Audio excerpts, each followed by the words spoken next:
What's going on, everyone? It's Mike, it's John back again. And this is a bit like a news show, to be honest, really. We wanted to talk about a couple of players, and obviously it's not the match preview, but we do go into a tough game this weekend and just thought we'd get together.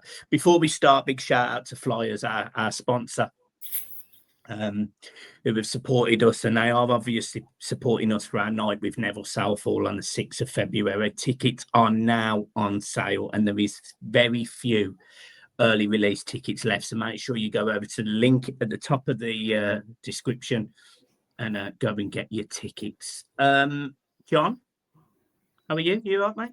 Yeah, could you?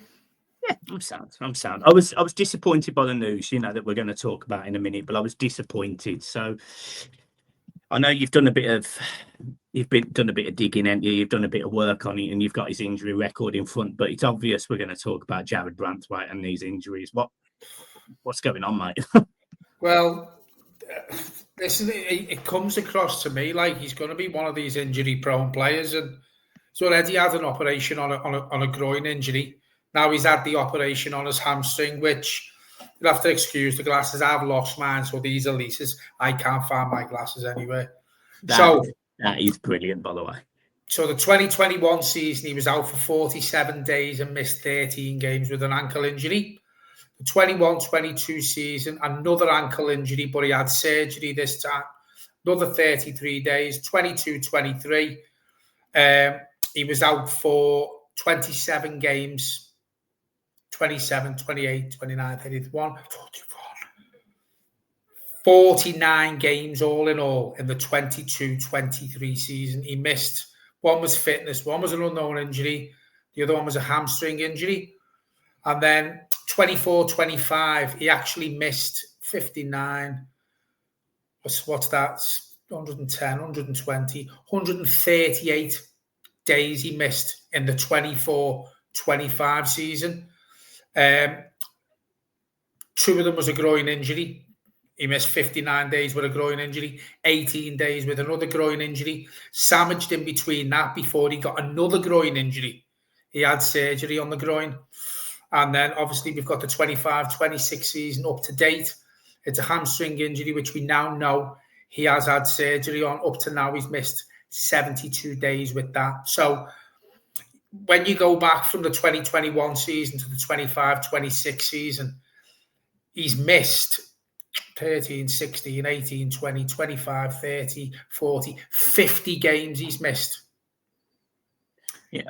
Now, for me, that, for a young lad, that doesn't smack me where we're going to get a full season out of Jared Branthwaite without any injury worries. And when you're in the situation Everton are in with Tarkowski, who's been poor, in my opinion, there's only so long you can rely on Michael Keane, because, listen, we all know Michael Keane has probably been the better of the centre-halves this season, probably since Boyz has come in as well. How long can he carry on putting these performances in? Because we know he does suffer mentally sometimes, and we know he can have a dip in form. And then we haven't got a right back, so we can't put Jared Branthwaite there. So Jake O'Brien there. So this injury, again, and the operation that he's had, I think rumours are to be believed he's going to be out for 3 months after this surgery. And I mean, defensively, in my opinion, we're struggling anyway, because we know we're struggling at right back. You can't really build any confidence around Mykolenko. And then you've probably got your best centre-half out for another 3 months. Now, again, if rumours are to be believed, he was very, very close to being in the matchday squad against Manchester City. And then 2 days later, he breaks down again with another hamstring injury. And it just takes me back to when we've had players in the past, Michael. It reminds me of Ross Barkley. It reminds me of a Jack Rodwell. Once you start getting these injuries and the amount of injuries, and it's not just one, he's had groin injuries, groin surgery, hamstring injuries, now hamstring surgery.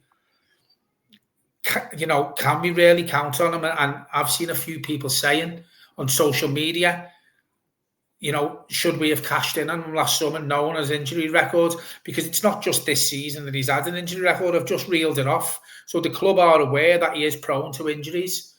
Now, if this carries on, mate, and listen, it hurts me to say this because I've always said Jared Branthwaite will be a future Everton captain, in my opinion. He's a leader. He'll be a future England captain. But when you're having injuries as often as he is, and they're not minor knocks, mate, they're big injuries that can really hamper your progress. So do Everton start looking at, if these injuries carry on, if he doesn't make a full recovery from this hamstring operation, do Everton try and look at getting him as fit as they can and cashing in on him? I just wanted to get your say on that. I've spoken enough of it now, and I'm worried about the amount of injuries he's getting.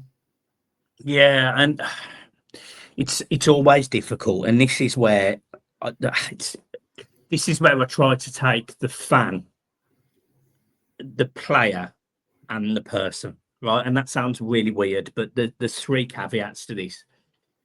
Back in the day, I'd have sat there going, he's always going to be injured, sell him. And it sounds cold. It sounds cold. And that is because ultimately these human beings are actually assets. They're actually financial assets. It's the equivalent of changing your car, essentially. You go from one car to another car, and you get rid of your old car and you wish it all the best. You know, you sell it to wherever it goes, blah, blah, blah, blah, blah. And ultimately, Jared Branthwaite has came out on Instagram and said that the operation went well. He said he'd had some feedback, both positive and negative. So he's already had fans going at him or saying things like, "We just need to sell him, just need to get rid of him. You know, he's not going to be worth whatever we expect him to be worth."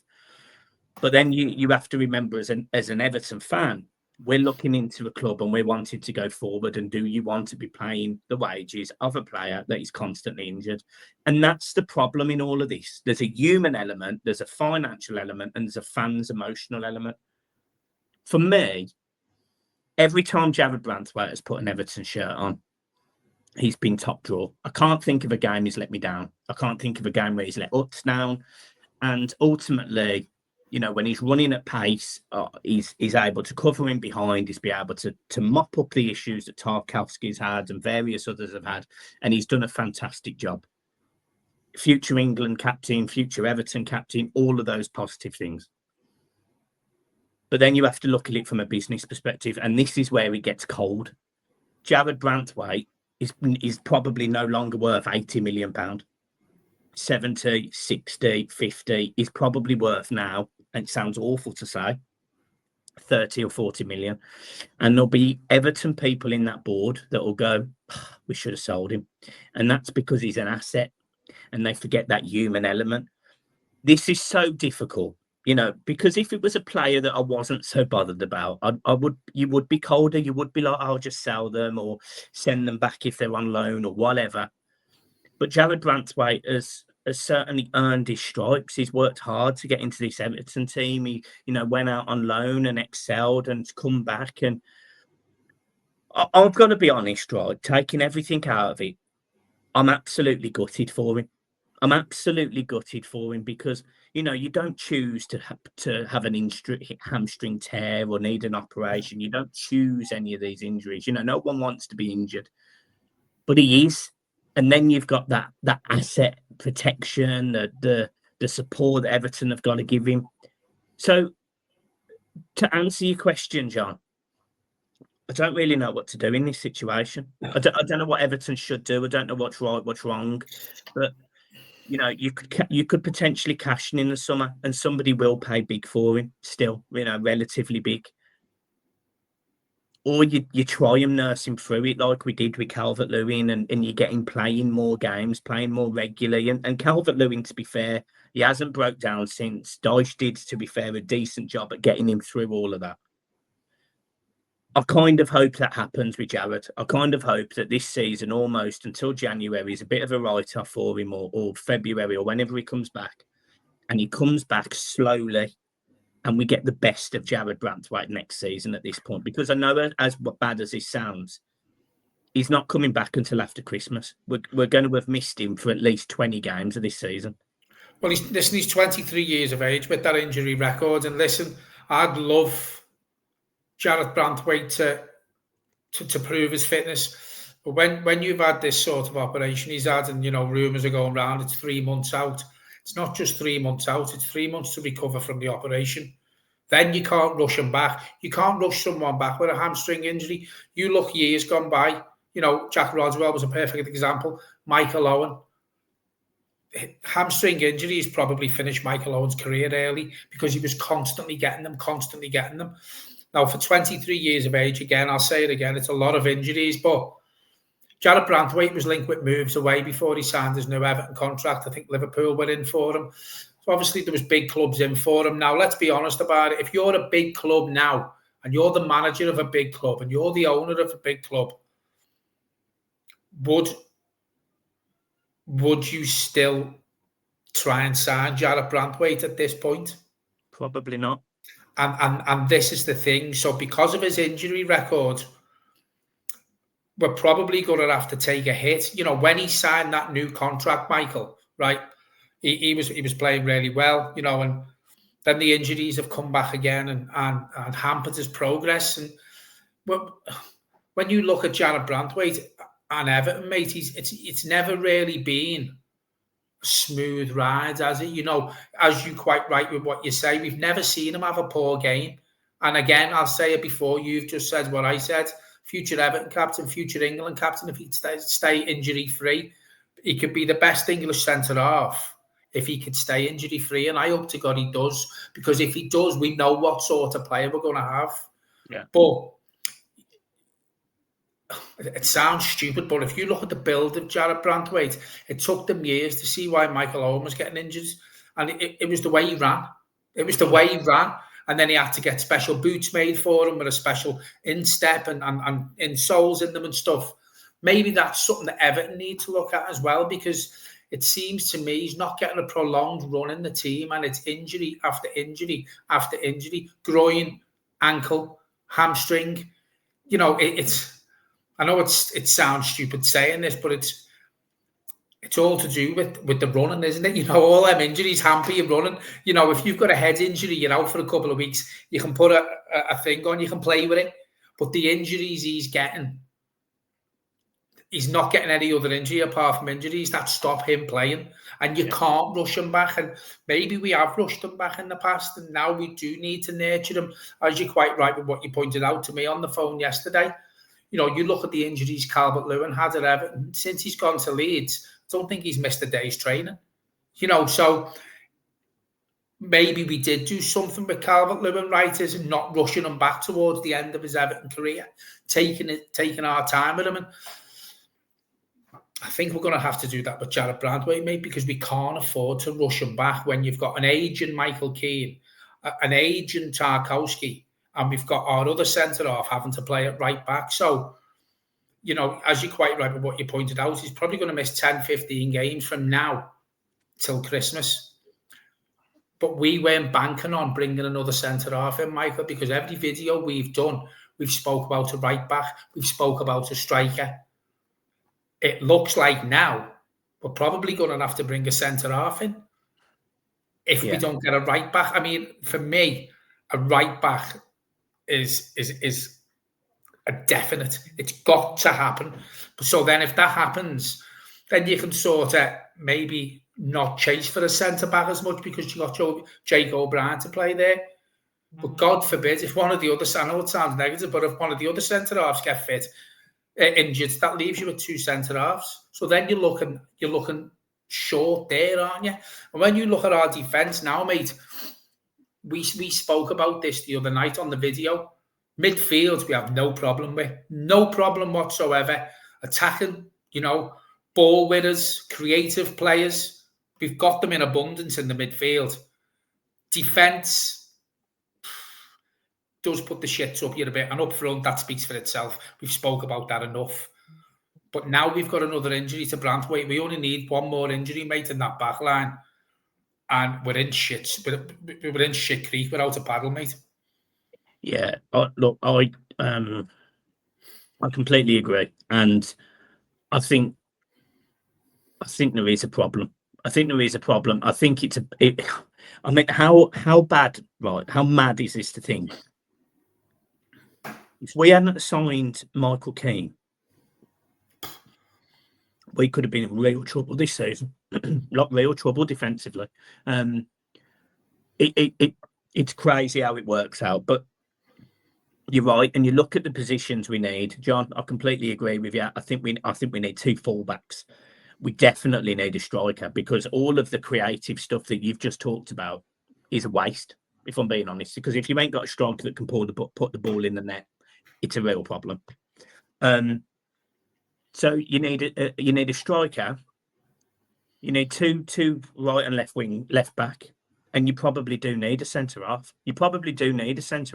Or you need a right back who's going to play every game. A ready-made right back, so Jake O'Brien can actually play in his position as a centre half. The problem is, John, if I'm being honest, January is never the right window to do that. Never the right window to go and get your prices are inflated, aren't they?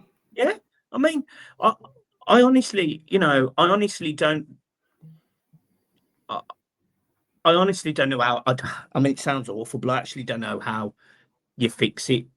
For me, you sign a right back, which means Jake O'Brien can go in the middle. We have got cover at right back. James Garner can go in there. Seamus Coleman is still around the club. We can put people at right back. But in centre half, it's literally just the 2 of them. I would have no problem as early as Saturday putting James Garner at right back, mate, and moving Jake O'Brien in. I'd have no problem doing it that quick, even if Michael Keane and Tarkowski are both fit on Sunday. I know this isn't a debrief, but I would have no qualms with Tarkowski coming out the team and putting Jake O'Brien in the middle with Michael Keane, and then putting James Garner at right back. It's by the by, mate. The amount of people who I've seen on Twitter saying everyone's creaming the kecks over the season Michael Keane's had, but Tarkowski plays better with a pacey centre-half next to him. So do they go down that route? But I'm telling you now, mate, if it was Michael Keane to get took out that team, if we're going to put James Garner at right back, I think that's a massive kick in the nuts for Michael Keane. That if he was to get taken out this team, I think it'd be shocking. And I never thought I'd say that. I would be well pissed off with David Moyes if Michael Keane was out of the 2 centre halves, the one to drop out, so we could put Jake O'Brien there and put James Garner at right back. Yeah, that would not be right, in my opinion. And I think the people in the comments are probably going to be 50-50 with that statement there. But maybe James Tarkowski is better with a pacey centre-half next to him, i.e. a Jake O'Brien or a Jarlath Branthwaite when he's fit. But I think for putting your head on the line, putting your body on the line, your centre-half, you've got out of the 2 centre-halves, which one's going to give you more chance of scoring a goal? So you keep playing him. It's Michael Keane. We're chasing the game with 5-10 minutes to go. We need a goal. And you put James Tarkowski or you put Michael Keane up front, I'd have money on Michael Keane gets the goal for you.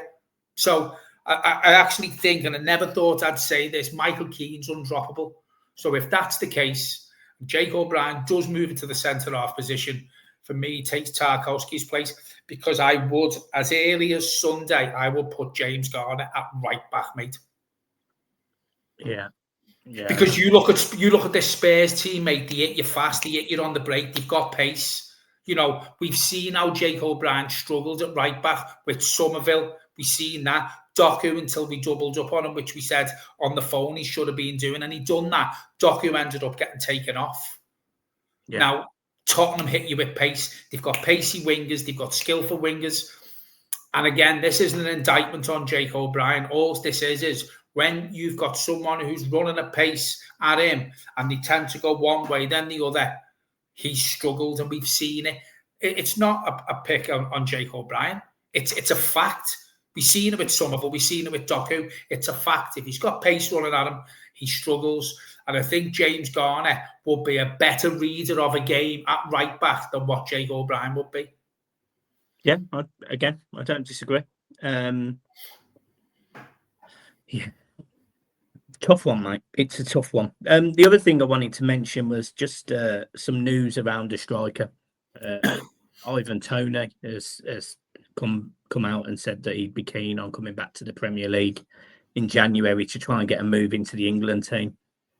Now, I don't want to put too much, credence on that, but I quite like the fact that he wants to come back, get into an England team, and we also have some players that want to get back into the England team. So you could see how something like that could work. Everton probably do have the funds to do it on a loan. I'm assuming we both agree we'd be all over Ivan Toney in a heartbeat. Well, as a lot of people know, I'm not a great flyer, but if that's the case and he needs me to fly over to Saudi or wherever he is to pick him up, to bring him back, obviously I won't be flying the plane, just a bit of company for him. I would do that flight to bring Toney to go to Il Dickinson. He's the sort of striker who would benefit so much from having a Jack Grealish, from having a Dewsbury Hall, from having an Ndiaye. Out of all the strikers who we've thought about, we've mentioned on here, he would massively, massively benefit. I think if Toney comes into Everton in January and we get him on loan till May, and as long as Ndiaye and Grealish stay fit, you get double figures easily off Ivan Toney from January till May. It's a massive yes from me. The sort of player we need, Premier League experience, will be ready to go, knows the Premier League, knows where the goal is. He's strong, he's powerful, he's pacey. You add that to to Jack Grealish and Iliman Ndiaye. There's some goals there, mate. That's scary, that. There you go. So, there you go. Ending on positives. And another positive. I was on Forest Fan TV last night, and we discussed Mr. Sean Dyche. And they seem to like it, don't they? A lot of them. They love it. They love it. If you go on the video's comments, I know nothing about football according to Forest fans. I know nothing. Sean Dyche is the man. No. Let me do it. Let me do it as I used to. He's the man. The man. Yeah. Let's see if they're still saying that when the players' asses are falling out after Gaffer's day.